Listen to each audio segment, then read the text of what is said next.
Hi guys, welcome to crypto gun Telugu. ఇవాళ ఒకసారి bitcoin updates అయితే చెక్ చేద్దాం. దానికన్నా ముందు మనం ఇంపార్టెంట్ గా మాట్లాడాల్సిన కొన్ని విషయాలు అయితే ఉన్నాయి. అందరికీ తెలిసిందే, ఇరాన్ కి సంబంధించి, ఇజ్రాయెల్ కి సంబంధించి, అట్లాగే యుఎస్ కి సంబంధించి వార్ అయితే నడుస్తుంది. ఓకే, సో ఇవాళ మండే, యూజువల్ గానే నేను వీకెండ్స్ క్లోజ్ అయిన తర్వాత మార్కెట్ అనాలిసిస్ ని మండే ఒక అనాలిసిస్ అయితే ఇస్తాను. దాన్ని బట్టే వీక్ అయితే మనకి ముందు ఉండబోతుంది. దానికన్నా ముందు నేను ఏం చెప్దాం అనుకుంటున్నాను అంటే, ఇవాళ బిట్కాయిన్ లో కనిపించకుండా ఒక్కసారిగా ఎక్స్పోనెన్షియల్ మూవ్స్ అయితే వచ్చాయి. ఓకే, ఇది బయర్స్ నుంచి వచ్చిందా లేకపోతే ఒక ట్రాప్ సంబంధించి నుంచి వచ్చిందా, దాని గురించి మనం ఒకసారి డీటెయిల్డ్ గా అయితే మాట్లాడదాం. దానికన్నా ముందు వార్ కి సంబంధించి చూస్తే గనక ఇరాన్ కి సంబంధించిన పిఎం ఇంకా లేరు అని చెప్పి మనకి న్యూసెస్ అయితే వస్తాయి. ఓకే, ముందు తెలుసుకోవాల్సింది వీటికన్నా ముందు టెక్నాలజీ గురించి. సో టెక్నాలజీ గురించి వస్తే గనక ఇదంతా ఒక 30 minutes లో ఎగ్జిక్యూషన్ చేసి అట్లా చేయగలిగారు అని అంటే అదంతా ఏఐ వల్ల జరిగింది. ఏఐ ఇంతకుముందు అట్లాగే మనం ప్రీవియస్ గా వెనుజులాకి సంబంధించిన పిఎం ని కూడా పట్టించింది ఏఐ.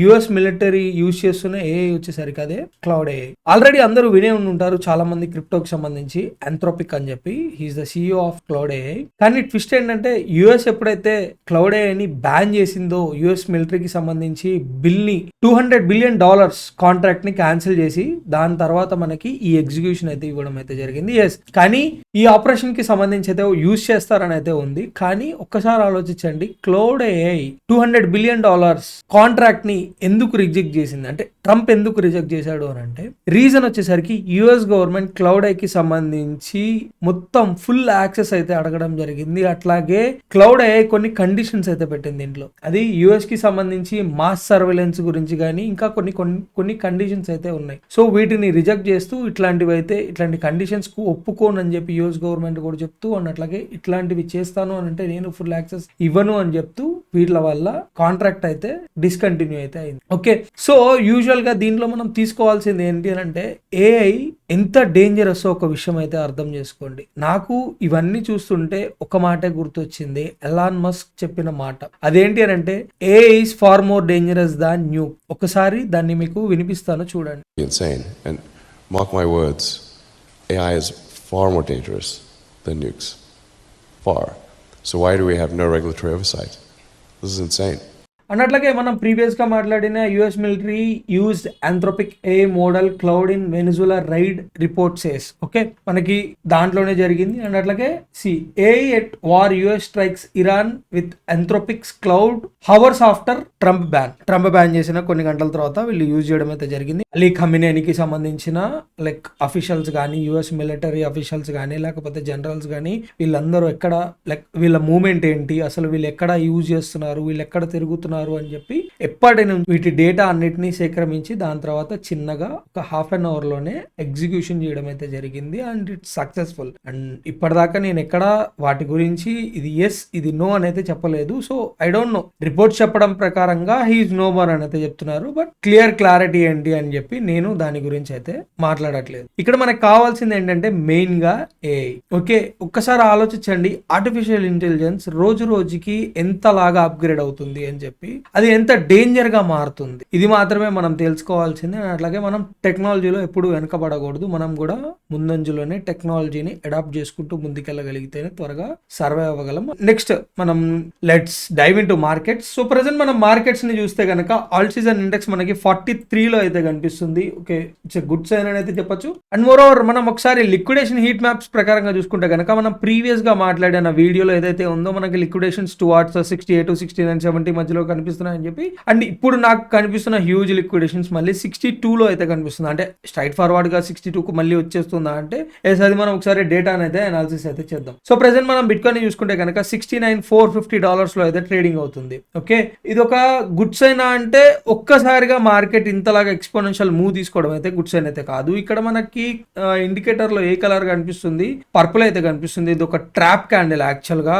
ఇది ఇట్లా ఉండగలిగితే ఓకే, లేదు అని అంటే కనుక మార్కెట్ మొత్తం రివర్సల్ అయ్యే ఛాన్సెస్ చాలా హ్యూజ్ గా అయితే ఉంటాయి. సో ప్రెసెంట్ నేను ఒక 8 hours టైం ఫ్రేమ్ లో మార్కెట్ ని అనాలిసిస్ చేస్తే కనుక నాకు మొత్తం మార్కెట్ ఒక రేంజ్ బౌండ్ లో అయితే కనిపిస్తుంది. ఏదైనా కానీ ఒక ఈ రేంజ్ బౌండ్ మనకి బ్రేక్ అయ్యేదాకా మనం ఎలాంటి పర్ఫెక్ట్ అనాలిసిస్ ని చూడలేం. అంటే పర్ఫెక్ట్ మూవ్మెంట్ అనుకోండి, అనాలిసిస్ కాదు. సో యూజువల్ గా ఏదైనా కానీ మనకి ఈ మూవ్మెంట్ అన్నది బ్రేక్ అవ్వాలి అట్లీస్ట్. సో ప్రెసెంట్ చూస్తే కనుక 62,746 నుంచి 71,800 ఆర్ 72 దాకా మనకి అప్రాక్సిమేట్లీ ఇచ్చేసుకుంటే కనుక మనకి కన్సాలిడేషన్ జోన్ జోన్ అన్నది బ్రేక్ అవుతుంది.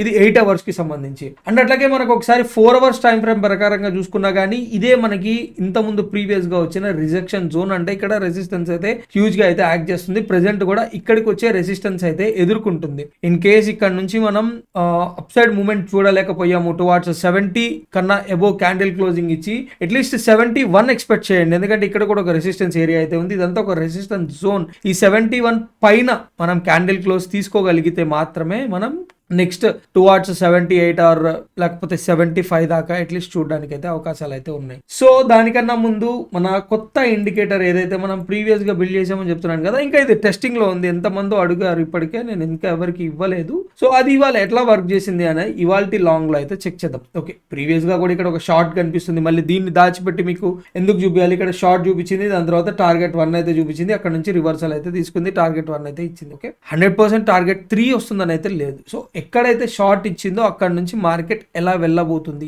ఈ TP1, TP2, TP3 అన్నది నథింగ్ బట్ ఇది ఒక రేషియో ప్రకారంగా వచ్చే టార్గెట్స్ అంతే.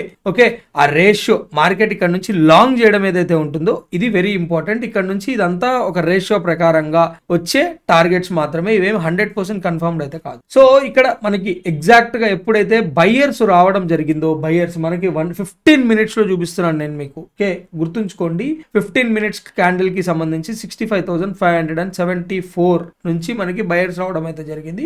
అక్కడ నుంచి ఆగకుండా టార్గెట్ టువార్డ్స్ 68,742 దాకా అయితే తీసుకెళ్ళింది. Targets are achieved and moreover buyers ఇక్కడ ఆగిపోతున్నారు. మళ్ళీ ఒక్కసారి అయితే చూడండి, బయర్స్ ఆగుతున్నారు అని అంటే తెలుసు కదా. దీని అయితే మనం మినిమం 1 అవర్ లో అయితే చూడాలి. 1 అవర్ ప్రకారంగా నాకు ఈ క్యాండిల్ అయితే ట్రాప్ క్యాండిల్. ఇది ఒక గుడ్ సైన్ అయితే కాదు. బట్ దీనికన్నా పైన క్యాండిల్ క్లోజ్ చేయగలిగింది అని అంటే టువార్డ్స్ 69, దీని పైన క్యాండిల్ క్లోజ్ అవ్వలేకపోయింది అని అంటే మార్కెట్ లో మనం మళ్ళీ డౌన్ సైడ్ మూమెంటం చూడడానికి అవకాశాలు అయితే ఉన్నాయి. ఓకే, దానికన్నా ముందు మనం చూడాల్సింది ఏంటి అంటే ఈసారి మార్కెట్ వస్తే ఎక్కడ సపోర్ట్ తీసుకోవడానికి అవకాశాలు అయితే ఉన్నాయన్నది పర్టికులర్ గా అయితే మనం చూడాలి. సో యాజ్ యూజువల్ నాకైతే ప్రెసెంట్ కనిపిస్తున్న సపోర్ట్ వచ్చేసరికి 65,000 నుంచి 65,340 దాకా అయితే మనకి సపోర్ట్ వైజ్ అయితే కనిపిస్తుంది. ఇది ఒక మంచి సపోర్ట్ కింద అయితే కనిపిస్తుంది. చూడండి, ఇన్ కేస్ మనం ఈ రేంజ్ ని బ్రేక్ చేసామంటే అట్లీస్ట్ 71 ఆర్ 71,500 72 దాకా ఏరియా కన్నా పైన క్యాండిల్ క్లోజ్ ఇచ్చామంటే అట్లీస్ట్ మనం 74 అండ్ 75 నెక్స్ట్ మన ఫైట్ అయితే ఉండబోతుంది. So plan accordingly and more over 79 to 80 మధ్యలో కూడా చూడడానికి అయితే అవకాశాలు అయితే ఉన్నాయి. దీని మీద నేను మీకు ఇంకొక డీటెయిల్ అనాలిసిస్ నేను కుదిరితే టెలిగ్రామ్ లో అయితే ఇస్తాను ఇన్ కేస్ ఇది బ్రేక్ అయింది అని అంటే. ఓకే, సేమ్ యాజ్ మిగతాది కూడా మాట్లాడాల్సినంత అవసరం అయితే లేదనుకుంటున్నాను. ఎథీరియం కూడా సేమ్ ఒక రేంజ్ లోనే మనకి కనిపిస్తుంది. ఇది కూడా ఈ రేంజ్ ని బ్రేక్ చేయగలిగితేనే 2100 కన్నా పైన ఏవో క్లోజ్ చేయగలిగితేనే అట్లీస్ట్ ఫస్ట్ టార్గెట్ 2232 మధ్యలో అయితే ఉంటుంది. దాని తర్వాత మనకి 2349 మధ్యలో చూడడానికి అయితే అవకాశాలు అయితే ఉన్నాయి. మార్కెట్ మంచి సపోర్ట్స్ లో నుంచే బౌన్స్ అయింది. ఓకే, నాకు ఒకటే ఏంటి అని అంటే ఇక్కడ మనకి క్యాండిల్స్ లో చూస్తే కనుక హ్యూజ్ డెల్టా అయితే కనిపిస్తుంది. ఇది ఒక గుడ్ సైన్. బట్ ఒక వన్స్ ఇంత స్పైక్ లో రావడం అన్నది నాకైతే కొంచెం మంచిగా అయితే అనిపించదు. ఎందుకంటే ఎప్పుడెప్పుడైతే ఇట్లాంటి హ్యూజ్ స్పైక్స్ వస్తాయో దాని తర్వాత మళ్ళీ రీట్రేస్మెంట్ చేస్తుంది కానీ మార్కెట్ అంతా సస్టైన్ అయితే అవ్వదు. ఓకే, అదొక కన్సర్నే. అండ్ మోర్ ఓవర్ రెసిస్టెన్స్ దగ్గరకు వచ్చి ఆగిపోతుంది. ఈ రెసిస్టెన్స్ పైన కూడా మనకి కనిపించింది అని అంటే కన్ఫర్మేషన్ టువార్డ్స్ మనం ఇంకొంచెం హైయర్ హైట్స్ కి వెళ్ళబోతున్నాము అని చెప్పి అర్థం చేసుకోవచ్చు.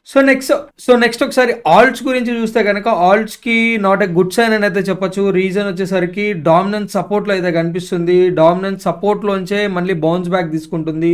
ఇది సపోర్ట్ లోంచి బౌన్స్ బ్యాక్ తీసుకుంటుంది అని అంటే మనకి ఆల్ట్స్ లో బ్లీడింగ్ అయితే 100% కనిపిస్తుంది. ఇదైతే గుర్తుంచుకోండి. మోరోవర్ అట్లాగే డే కి సంబంధించిన ఆల్ట్స్ ఇవి నియర్ లో 12.8% అయితే పెరిగింది. జూప్ లో మనకి 7.5%. ఆల్మోస్ట్ బిట్ కాయిన్ మనకి పెరుగుతుంది కాబట్టి కామన్ గా 5 to 10% అయితే ఆల్ట్స్ లో అయితే కూడా మనకి గ్రీన్ సైన్స్ చూడడానికి అయితే అవకాశాలు అయితే ఉన్నాయి. సేమ్ యాజ్ సోల్ మనం ప్రీవియస్ గా డిస్కస్ చేసినట్టే సోల్ ఎప్పుడైతే ఈ range breakout above or below break అయింది అని అంటే మంచి టార్గెట్స్ అయితే ఇస్తుంది. దాంట్లో no doubt. And moreover SOL కి సంబంధించి హ్యూజ్ అక్యుములేషన్ జరుగుతున్న ఏరియా ఇది. నెక్స్ట్ మనకి ఈ ఏరియా బ్రేక్ అయింది అని అంటే టువార్డ్స్ 101, 102 అయితే ఉంటుంది. దాని తర్వాత డైరెక్ట్ గా 123 దాకా టార్గెట్ చూడడానికి అయితే అవకాశాలు అయితే ఉంటాయి. సో అంతే గైస్ ఇవాళ షార్ట్ అండ్ క్విక్ వీడియో అయితే.